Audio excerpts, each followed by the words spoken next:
යෝ සීලවා සීලවන්තේසු දදාති දාන. ධම්මේන ලද්ධං සුප්පසන්න චිත්තෝ. අභිසද්ධහං කම්ම පලං උලාරං තං වේදානං විපුල පලන්ති බ්‍රූමි කියල. ඒ ගාථාවේ සඳහන් කරනවා දන් දෙන අයගාව තිබිය යුතු කරුණු 5ක් පිළිබඳව. යෝ සීලවා සීලවන්තේසු දදාති දාන.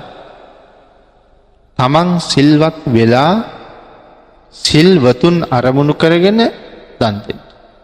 එතකොට කරුණු දෙකක් තියෙනවා. තමන් සිල්වත් වෙලා සිල්වතුන් උදෙසා දන්. යෝ සීලවා සීලවන්තේසු දදාති දාන.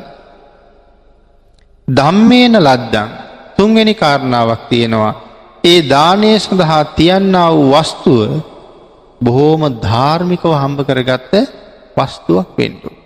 ධම්මේන ලද්දං සුපසන්න චිත්තු. ඒ ධාර්මිකව හම්බ කරගත්ත වස්තුවෙන් ඊටාම පැහැදුන සිතින් යුක්තව දන් දෙන්න ඕන. එතකොට කරුණු 4ක් සිහිපත් කළා. ධම්මේන ලද්දං සුපසන්න චිත්තු. අභිසද්ධහං කම්ම පලං උලාරං. පස්වෙනි කාරණාව කර්මය සහ කර්ම ඵලය පිළිබඳව හොඳ විශ්වාසයක් තියෙන්න ඕන. මේ දාණය මෙහෙම පූජා කරාම අපට මෙහෙම ආනිසංස ලැබෙනවා කියන විශ්වාසය තමන් හොඳටම දරන්න ඕන. මෙන්න මේ කාරණා 5න් බොහෝසත් නම් තමන්ගේ දාන. තං වේදානං විපුල පලන්ති බ්‍රූ. ආන්ගේ දාණය විපුල ඵල ගෙනල්ලා දෙනවා කියලා භාග්‍යතුන් වහන්සේ දේශනා කළා.